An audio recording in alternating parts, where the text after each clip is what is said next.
cadou o floare foarte frumoasă și ai observat că pisica ta îi dă târcoale?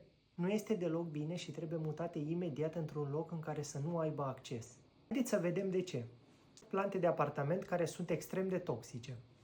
O plantă foarte frumoasă și extrem de des oferită cadou, care provoacă inclusiv moarte micuților noștri curioși, sunt crinii.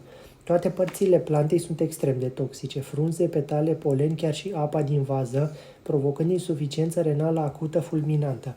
Chiar și linsul la câtorva granule de pe blană poate fi fatală în 48-72 de ore dacă nu se intervine imediat. Sunt oferite foarte des ca plantă în ghiveci. Azalea este de asemenea extrem de toxică. Conțin graianotoxine care afectează canalele de sodiu din mușchiul cardiac și sistemul nervos. Lalelele și crizantemele se găsesc în aproape orice buchet oferit cadou. Mare atenție la ele, deoarece conțin tulipalin A și B, care provoacă iritații gastrice severe și chiar ataxie.